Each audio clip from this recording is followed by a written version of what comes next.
오늘은 요한복음 6장 52절에서 59절까지 말씀을 가지고 요한복음 강의 40번째, 40번째 시간으로 내 살을 먹고 내 피를 마시는 자, 내 살을 먹고 내 피를 마시는 자라는 제목으로 함께 은혜를 나누고자 합니다. 사실 제목을 정하면서 참 제목이 불편합니다. 왜냐하면 너무 무시무시하거든요. 살을 먹고 피를 마신다는 게 뭘까? 그리고 예수님은 이 우리가 함께 읽은 본문 안에 이걸 한 번만 말씀하시는 게 아니라 여러 번 반복적으로 표현을 하세요. 왜 이렇게 말씀을 하시는 것일까? 우리가 좀 그것을 깊이 생각하면서 그 예수님의 말씀이 이 시대를 살아가고 있는 저와 여러분에게 어떤 뜻으로 다가오는가, 예수님은 우리에게 무엇을 원하시는가를 발견하는 이 귀한 시간이 되어지기를 주님의 이름으로 간절히 소원합니다. 제가 과거에 한 다큐멘터리를 본 적이 있습니다. 꽤 감동적이었고 기억에 남아 있습니다. 고3 아이가 고3 수험생 생활을 하는데 얼마나 피곤합니까? 늦은 시간까지 학원에 갔다 오고, 부모님이 진짜 이 고3 아이들 키우는 부모님들은 죄인이라고 얘기하잖아요. 아이들 눈치 보면서 TV도 크게 못 틀고 이러잖아요. 그 남자 아이가 이제 고3 생활을 그렇게 보내고 있는데 아버지가 아침에 일찍 이 아이를 깨우는 거예요. 깨우고 엄마가 식사를 준비해줘서 아침 식사를 같이 하고, 그러면서 그날은 좀 특별한 일을 하는 겁니다. 뭐냐면 아버지가 일하는 현장에 이 아들이 같이 가는 거예요. 그리고 아버지가 어떤 일을 하고 있는지를 보는 겁니다. 그때 보니까 그 아버지는 산림청에서 일을 하는데, 이 산림청에서도 어떤 일을 하는 분이었냐면 위험한 나무를 제거하는 위험목 제거반이셨어요. 그날도 민가에 꽤 큰 나무가 언제든지 이게 부러지거나 하면 인명피해가 일어날 수 있을 위험이 있어서 이걸 제거하기 위해서 아버지와 동료들이 그 현장으로 가는데 이 고3 아들이 따라간 겁니다. 그리고 아버지가 일을 시작하는데 지켜보는 겁니다. 아버지가 안전을 위해서도 그렇고 필요한 도구들을 몸에다 다 준비를 해서 체결을 하는데 이 무게가 거의 한 20kg 정도 되는 겁니다. 그리고 그 20kg 정도 되는 모든 도구들을 다 몸에 체결한 후에 밧줄에 의지한 채로 30m 위까지 올라가는 거예요. 나무 꼭대기까지. 그리고 거기에서 전기톱을 가지고서 나무를 조금씩 베어내서 밑으로 떨어뜨리는 과정을 이 아들이 밑에서 지켜보는 겁니다. 처음 장가지들을 제거할 때는 큰 문제가 없었는데 이제 줄기 쪽을 제거할 때는 이게 민가로 떨어지면 안 되니까 밧줄에 묶어가지고 한 번에 팍 떨어뜨리는 게 아니라 이게 대롱대롱 매달리게 해서 조심스럽게 내릴 수 있도록 밑에서 사람들이 또 당기는 작업을 합니다. 그런데 이 나뭇가지가 워낙 크고 묵직하니까 이게 밑으로 딱 떨어질 때마다 이 밧줄의 힘이 움직여지면서 본 가지가 흔들리는 거예요. 아버지가 거기에 매달려 있는 겁니다. 그러니까 아버지는 항상 생명을 걸고 매일 출근을 해서 이러한 일을 하고 있었던 거죠. 근데 아들은 그날 그 모습을 처음 본 겁니다. 그러다 이 아들이 아버지가 그렇게 제거한 작업을 한 나뭇가지를 밑으로 내리는 밧줄을 끌어당겨 보면서 그게 얼마나 무거운지를 또 직접 체험도 해봅니다.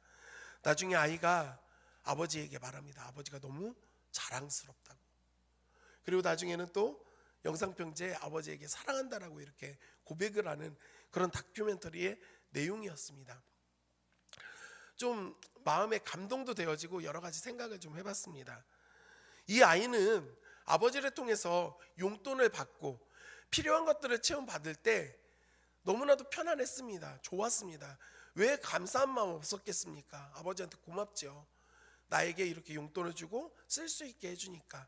그런데 그날 아버지가 일을 하고 있는 현장에 가서 아버지가 어떤 일을 하고 있는지, 그리고 아버지가 어떤 노력을 해서 그 월급을 받아 나에게 용돈을 주는지를 알게 되었을 때 그 마음이 이전의 고마움과 과연 같을 수 있었을까 생각을 해보게 됩니다. 어버이 주일이 아직 한참 남아 있음에도 불구하고 왜 이런 말씀을 드리는가? 이유가 있습니다. 그것이 무엇이냐면 우리가 이 고3 학생과 다르지 않은 신앙의 태도를 가질 때가 많다라는 겁니다. 하나님께서 우리에게 베풀어 주신 은혜에 감사합니다. 예수님께서 우리를 위하여 행하신 일들에 대하여 우리는 감사한 마음이 있습니다. 그런데 거기까지입니다. 더 깊이 들어가 하나님께서 우리에게 그 은혜를 베풀기 위하여 어떤 일을 하셨는지, 예수님께서 우리를 살리기 위하여 어떠한 것들을 감당하셨는지에 대해서는 우리는 쉽게 잊어버리고 관심을 갖지 않으려 할 때가 많다라는 것입니다. 그러한 모습이 제가 조금 전 말씀드렸던 아버지에게 많은 것들을 받아 감사는 하지만 아버지가 어떻게 일하고 있는지를 몰랐던 그 아들과 다르지 않다라는 말씀을 드리는 것입니다. 오늘 본문의 내용은 끊임없이 지금 오병이어의 큰 기적을 경험했던 큰 무리의 사람들이 예수님을 찾아왔고 예수님과 대화를 나누면서 예수님이 떡과 물고기를 조금 더 다시 만들어 주기를 원하고 있는 그들에게 떡과 물고기는 주지 않으시고 내가 생명의 떡이라 말씀하시는 것에 이 사람들이 이제 불만을 갖기 시작합니다. 저가 하늘에서부터 온 생명의 떡이라고 말을 하는 것으로 인하여 우리가 저 사람 아버지, 엄마, 저 사람이 요셉과 마리아의 아들인데 우리가 이것을 다 알고 있는데 왜 저런 말도 안 되는 이야기를 하냐고 하면서 예수님께 이 사람들이 투덜거리고 불만을 표출하고 있는 상황 가운데 예수님은 멈추지 않으십니다. 더 나아가 내 살을 먹어야 된다라고까지 말씀을 하셨던 겁니다. 그랬더니 이 예수님의 말씀을 들은 사람들이 어떤 행동을 취하고 있는가, 우리 말씀 같이 보도록 하겠습니다. 52절 말씀 다 같이 한 목소리로 읽겠습니다. 52절입니다. 시작.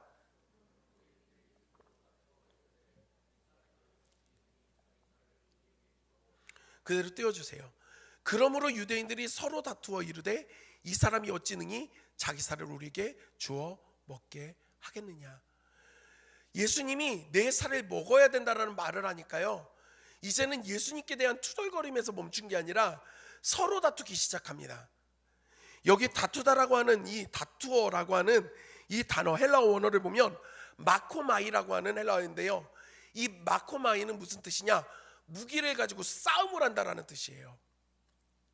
그리고 다르게 사용되어질 때는 격렬하게 논쟁하다, 격렬하게 말싸움을 할 때 이 단어를 씁니다.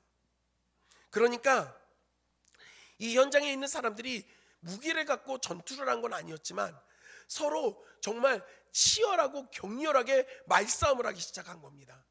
왜 그랬는가? 왜 그들이 서로 간에 싸움이 일어나게 됐는가? 이유가 있습니다. 예수님의 말씀을 들으면서 이제 사람들이 분류가 되기 시작합니다.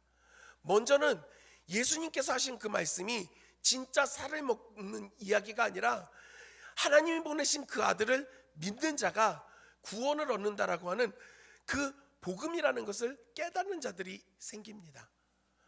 또한 이하는 반대로 예수님 말씀하신 것을 문자적으로 그대로 해석해서 어떻게 우리 보고 살을 먹으라고 이야기하냐, 그리고 자기가 왜 하늘에서 내려왔다라고 헛소리를 하냐, 우리가 그의 부모를 알고 있는데 현실적인 것을 이야기하는 사람들도 있는 겁니다. 또 이와는 다르게 어제 먹었던 물고기와 떡덩어리들이 아직도 생각이 나서 배고픔 가운데 와서 예수님이 쓸데없는 얘기 안 하고 그냥 물고기와 떡만 줬으면 좋겠다라고 단순하게 생각하고 있는 사람들도 있었을 것입니다.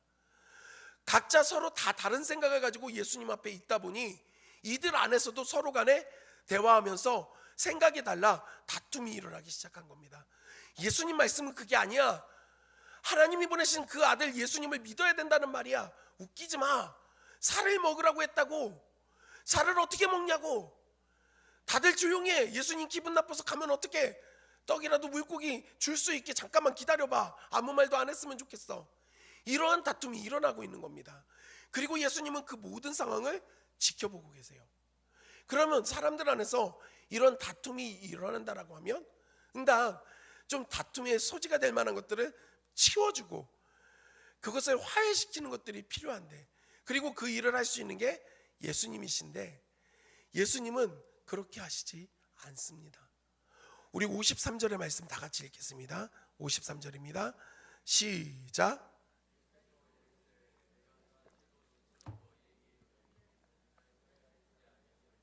인자의 피를 마시지 아니하면 너희 속에 생명이 없느니라.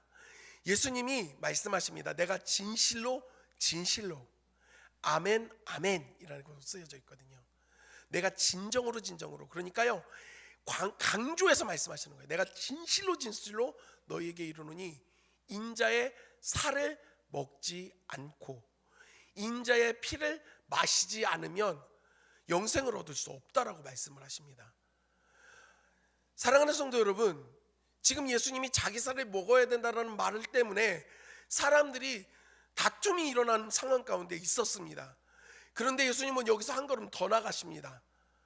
내 살을 먹고 내 피를 마셔야 된다고까지 말을 하는 겁니다. 이거는요 싸움을 더 부추기는 모습처럼 보여질 수 있습니다. 그런데 예수님은 여기에만 머무르지 않습니다. 이 이후에도 예수님은 끊임없이 말씀하십니다. 54절에서도 내 살을 먹고 내 피를 마시는 자, 55절에서도 내 살은 참된 양식이요 내 피는 참된 음료로다.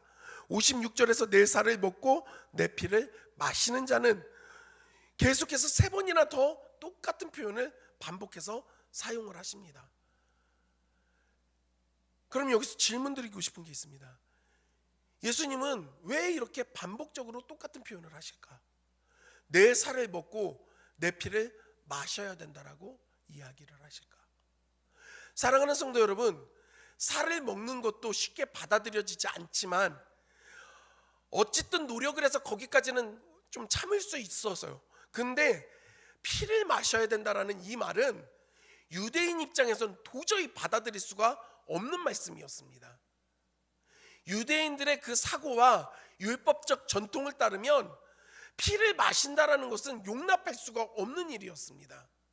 우리 말씀 하나 같이 보도록 하겠습니다.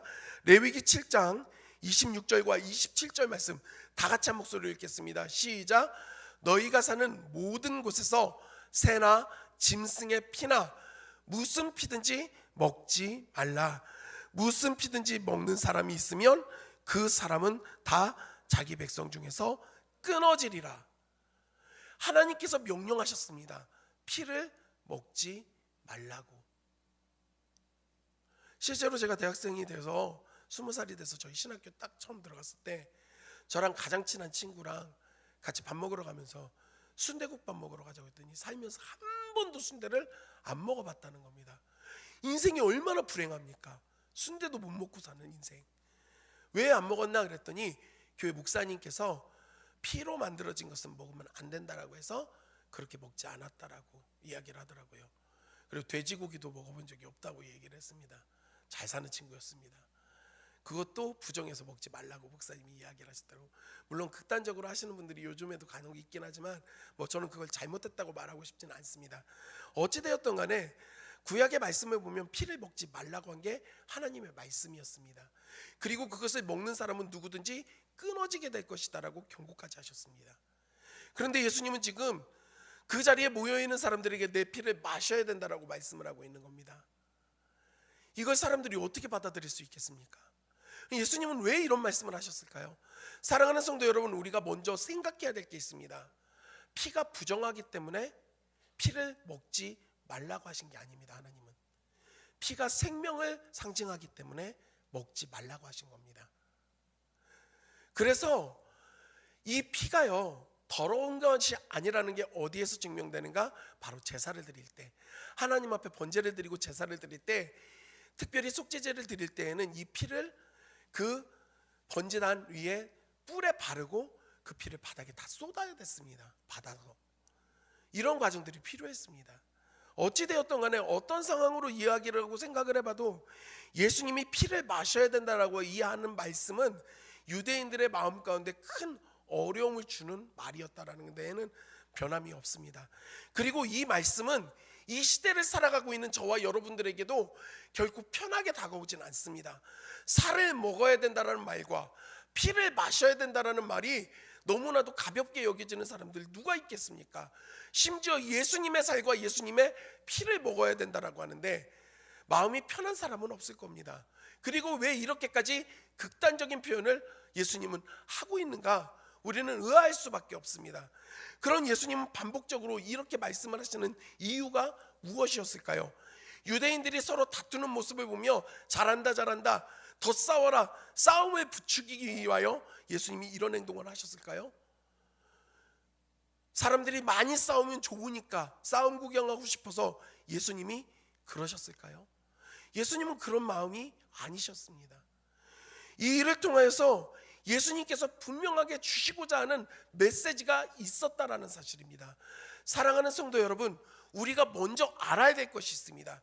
그것이 무엇이냐면 예수님께서 말씀하시는 내 살을 먹고 내 피를 마셔야 된다라고 하는 이 말씀은 결국에는 결론적으로 예수 그리스도를 믿어 구원을 받아야 된다라는 말씀인 것입니다. 여기에는 의견이 나뉘어질 수가 없습니다. 예수 그리스도를 믿어 구원을 받아라, 나를 믿어야 된다라고 말씀을 하는 겁니다.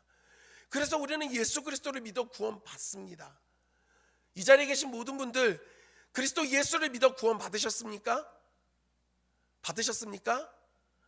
우리가 예수 그리스도를 믿어 구원 받았는데요, 그래서 우리는 이것을 단순하게 믿고 구원받았다라는 진리로 끝내버립니다. 그런데요, 그렇지가 않습니다. 우리는 단순히 예수 그리스도를 믿어 구원받지만 하나님께서 그 은혜를 이루기 위하여서, 하나님께서 우리에게 은혜를 베풀어 주시기 위하여서 하신 일이 있고, 예수님께서 우리를 구원하시기 위하여 행하신 일들이 있다라는 겁니다. 우리는 그저 믿어 구원을 받았지만 하나님과 예수님이 우리를 구원하시기 위하여 치러야 했던 대가들이 있었다라는 사실입니다. 우리는 구약의 말씀을 좀 떠올릴 필요가 있습니다. 레위기 4장에 보면 속죄제, 죄를 지은 사람이 하나님 앞에 그 죄에 대해 고하고 다른 제물을 바쳐서, 짐승을 바쳐서 용서함을 받는 과정들이 기록되어져 있습니다. 상세히 기록되어져 있습니다. 내용을 보면 죄를 지은 사람들은요, 자신이 키우고 있는 소나 양이나 염소 중에 흠이 없는 것을 골라야 합니다. 그렇게 고른 그 짐승을 가지고 회막까지 가야 하는데, 회막이 각 동네마다 있었던 게 아닙니다. 그 중심부에 있는 거예요. 하나밖에 없습니다. 그러면 예루살렘에 살고 있는 유대 지파 같은 경우에는 가까우니까 얼마 안 걸립니다. 근데 나머지 지파 같은 경우에는 힘듭니다. 며칠 길을 가야 되는 겁니다. 광야의 그 길을 흠없이 순결하게 준비되어진 그 짐승을 끌고 가는 겁니다. 문제는 그 험난한 여정 가운데 이 짐승이 상하게 될 때가 자주 생기는 거죠. 그럼 어떻게 해야 됩니까? 다시 그거 끌고 집으로 갑니다. 그리고 그거 두고 다른 흠없는 짐승을 또 선별해서 가지고 가는 겁니다. 이 과정이 하루 이틀 안에 끝나지가 않습니다. 그렇게 힘들게 제사장 앞으로 이걸 끌고 가면 이제 그 다음 과정이 시작이 되어집니다. 이 짐승에 손을 얹습니다. 제사장이 손을 얹는 게 아니라 죄를 갖고 있었던, 제사를 드리는 그 사람이 그 짐승에게 머리에 손을 얹습니다. 그때 손을 얹는 건 단순히 그냥 간수하듯이 얹는 게 아니라 몸을 지탱할 정도로, 찍어 누를 정도로 이 짐승을 누르는 겁니다. 그러면서 내 모든 죄악이 이 짐승에게 전가되었다라고 하는 그 행위를 합니다. 그 다음 어떤 일을 하게 될까요? 바로 짐승을 잡아야 합니다. 많은 성도들이 오해하고 착각하는 게 있는데, 짐승을 제사장이 잡지 않았습니다. 끌고 온 사람이 짐승을 잡아야 했습니다. 당시에 제물로 쓰여지는 짐승을 잡는 방법이 세 가지였어요. 미간 사이를 세게 때려서 즉사를 시키거나, 쇠꼬챙이로 심장을 찔러서 즉사를 시키거나, 목 근처에 있는 동맥을 잘라내서 이 동물이 죽게 하거나 하는 방법을 취해야 했습니다. 여러분 한번 생각해 보십시오. 도축의 전문가들이 아닌 사람들이 가서 소를 잡는다는 생각을 하고서 한번 상상을 해 보십시오. 미간을 한 번에 때려서 이 소를 잡을 수 있을까요? 전 어린 시절에 저희 마을에서 잔치할 때 소 잡는 모습을 본 적이 있습니다. 그 큰 망치로 소 머리를 내리 찍습니다. 그런데도 한 번에 못 죽여요. 근데 여기서는요, 큰 칼을 줍니다. 이 칼을 가지고 소를 때리는 거예요, 머리를. 그런데 이 소가 피하지 않겠습니까? 보면은요, 그래서 눈이 찔리는 거예요. 그래서 눈이 터져버립니다. 그럼 이 소가 발버둥을 칩니다. 다시 또 힘을 줘서 찌르면 짐승이다 보니 본능적으로 반대편으로 또 피하는 거예요. 그럼 반대편 눈도 터져버리는 겁니다. 이 과정을 반복하면서 미간을 때려대다가 이 모든 뼈가 다 뭉개질 때까지 돼야 소가 그제야 죽습니다. 심장 찔러볼까요? 쇠꼬챙이로 심장을 찔러서 한 번에 죽이려면요, 그 심장 안에 우표 정도 크기의 그 공간밖에 없습니다. 거길 찔러야 한 번에 죽어요. 근데 그게 보이지도 않는데 어떻게 찌릅니까? 있는 힘껏 쇠꼬챙이로 그 심장이 어디 있는지도 모르고 그 부분을 찔러대는 겁니다. 한 번에 안 죽습니다. 발버둥 치는 짐승을 두고 붙잡아 놓고 계속해서 이 과정을 반복하는 겁니다. 언제까지요? 죽을 때까지요. 그래서 대부분은 칼을 가지고 동맥을 잘라내는 겁니다. 찔러서 돌려서 빼내는 거예요. 근데 동맥이 어디 있는지 어떻게 합니까? 한 번에 못 찾습니다. 이 과정을 하다 보면 목의 반 이상이 잘려나가는 거예요. 그리고 이 동맥이 딱 끊어지면요, 여러분, 피가 분수처럼 쏟아져 나오기 시작합니다. 전 그런 장면들을 많이 봤습니다. 어린 시절 동네에서 돼지를 잡을 때, 여러분 그때 표현들을 쓰죠. 멱을 딴다고. 죄송합니다. 오전부터 이렇게 잔인한 이야기를 드려서. 그런데요, 속죄제가 드려지는 그 현장은요, 우리가 생각하는 것처럼 낭만적이지가 않습니다. 그러면 이 쏟아지는 피가 다 누구에게 맞아집니까? 그 칼로 짐승의 동맥을 잘라는 그 사람에게 쏟아져 내리는 거예요. 온몸이 피칠갑이 됩니다. 제사장은 그 피를 받아냅니다. 그 다음은요, 이 사람이 짐승의 가죽을 다 벗겨야 됩니다. 가죽을 벗기는 일도 쉽지가 않습니다. 그 후에 각을 뜹니다. 각을 뜬다는 게 뭔지 아세요? 마디마디를 다 잘라내는 겁니다. 칼로 안 돼요. 도끼로 내리 찢기 시작하는 겁니다. 목 부분에서는 이게 억세니까 더욱더 힘이 들어가요. 여러분, 조선시대 때 망나니가요, 능력이 좋은 망나니들이 참수를 할 때 3번의 목이 잘리면 잘하는 사람이라고 이야기를 했습니다. 쉽게 잘려지지 않아요. 그러니까요, 도끼질을 할 때마다 피 조각이 뛰고 살 조각이 뛰고 그 다음에 뼈 조각들이 몸에 붙는 거예요. 그리고 골수가 터져서 묻어나는 겁니다. 살인의 현장이 아니라 지금 속죄제가 드려지고 있는 현장을 말씀드리고 있는 겁니다. 이 환경과 이 현장을 보면서 사람들은 생각할 수밖에 없어요. 내 죄의 문제가 이렇게 악한 것이구나. 이 죄를 해결하는 것이 쉬운 것이 아니었구나 깨닫게 되는 거예요. 그런데 문제는 뭐냐? 이건 영원한 속죄가 안 됩니다. 한 번밖에 안 되는 거예요. 다음 또 죄를 지으면 그 일을 반복해야 되는 겁니다. 매번. 사랑하는 성도 여러분, 그런데 이 일을 단 한 번에 이루신 분이 우리 주 예수 그리스도이십니다. 우리는 단순히 생각합니다. 예수님을 믿어 나는 구원받았다라고. 무엇을 믿습니까? 무엇을 믿고 계십니까? 예수님이 왜 내 살을 먹고 내 피를 먹어야 된다라고 말씀하십니까? 실제로 예수님은 우리를 구원하시기 위하여 그 살을 내어주셨고 그 피를 내어주셨기 때문에 그렇습니다. 예수님은 채찍에 맞으셨습니다. 온몸이 갈갈이 찢겨지는 거예요. 왜요? 나 때문에요. 나를 위하여 그 몸이 찢기신 겁니다. 예수님은 가시관을 쓰셨습니다. 왜요? 그것으로 인하여 피가 쏟아지는 거예요. 나를 위하여. 골고다 그 언덕길을 올라 십자가의 손과 발이 그 큰 못에 박히고 깨어집니다. 왜요? 나 때문에요. 그리고 그곳에서 피를 쏟고 생명 내어 주심으로 나를 대신하여 죽으셨습니다. 그게 예수님께서 이루신 구속의 은혜요 사건인데, 예수님이 그 이루신 그 아픔과 고통과 힘들었던 여정은 내가 안 해봤으니 우리에겐 너무 가볍습니다. 그래서 나는 예수 믿고 구원받았다라는 말을 쉽게 합니다. 많은 성도들이 또한 낭만 있는 신앙생활, 교양 있는 신앙생활, 이런 이야기들을 막 쏟아냅니다. 사랑하는 성도 여러분, 예수님께서 우리를 구원하시기 위하여 골고다 언덕길을 올라 십자가에 달리시는 그 모든 과정은 낭만적이지도 않았고 교양 있지도 않았습니다. 그런데 우리는 이것을 너무나도 쉽게 잊어버리고 살아갑니다. 예수님은 거듭 반복합니다. 내 살을 먹고 내 피를 마셔야 된다라고. 잊어서는 안 되는 것입니다.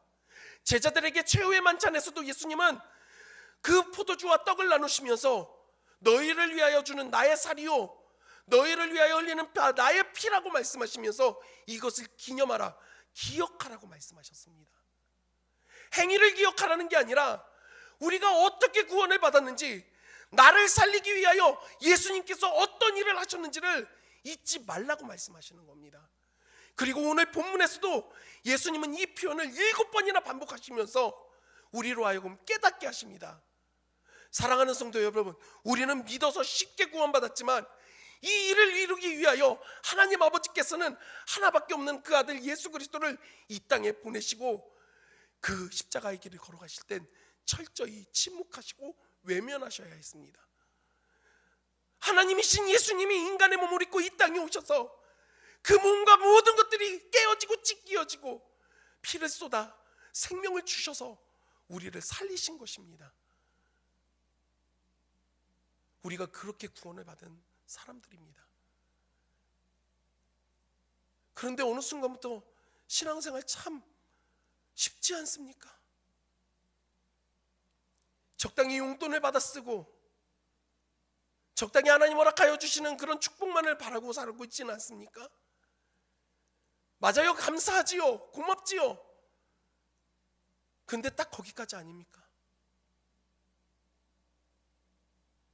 그런 우리를 향하여 지금 예수님은 내 살을 먹고 내 피를 마셔야 된다라고 말씀하시는 겁니다. 그러면 예수 그리스도로 믿어 하나가 되어진다라는 것, 그리고 그 예수 그리스도의 십자가 사건이 우리에게 살아나는 게 어떤 의미가 있는가? 사랑하는 성도 여러분, 우리 말씀 같이 보도록 하겠습니다. 56절 말씀 다 같이 읽겠습니다. 56절입니다. 시작. 내 살을 먹고,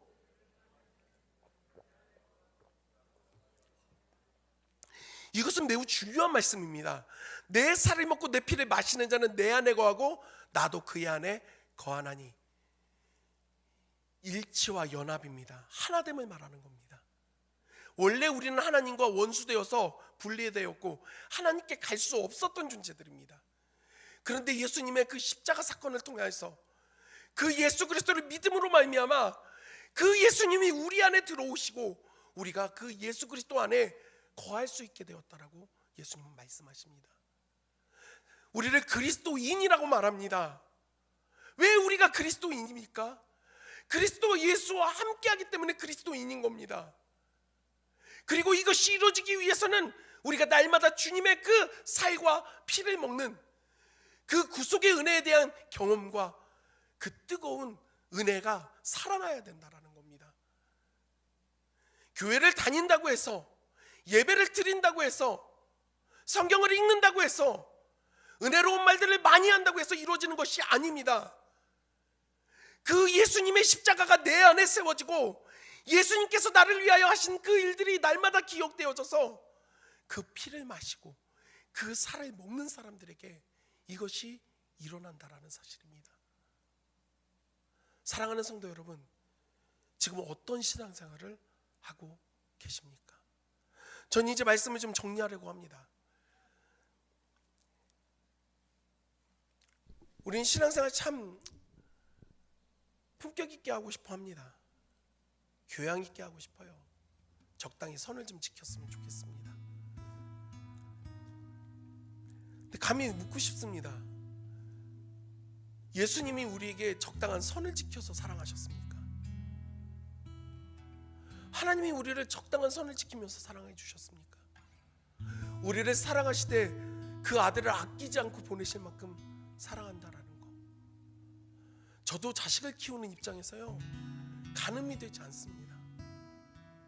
왜냐하면 제 아들들을 볼 때마다 화나게 할 때도 있지만 이쁘고 너무너무 좋거든요.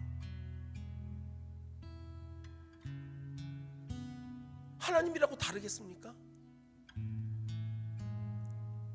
예수님이 우리를 사랑하시는데 선을 지켜 하시는 것이 아니라 생명을 내어주시기까지 하시는 거예요. 사랑하는 성도 여러분, 우리를 이 죄악 가운데 끌어내기 위하여 값을 치러야 됐는데 우리는 그 값을 치를 수 없어.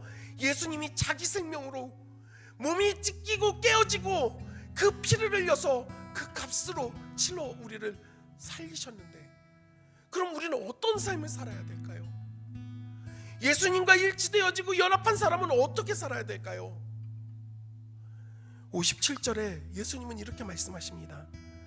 살아계신 아버지께서 나를 보내심에 내가 아버지로 말미암아 사는 것 같이 나를 먹는 그 사람도 나로 말미암아 살리라. 돈으로 말미암아, 재산으로 말미암아, 자식으로 말미암아, 건강으로 말미암아, 행복으로 말미암아가 아니라 예수 그리스도로 말미암아 살리라라고 예수님 말씀하십니다. 십자가 구속의 은혜, 그 속죄제가 드려진 제사의 현장을 기억하는 사람들은요, 나를 살리신 예수 그리스도의 그 희생을 결코 가볍게 여길 수가 없습니다.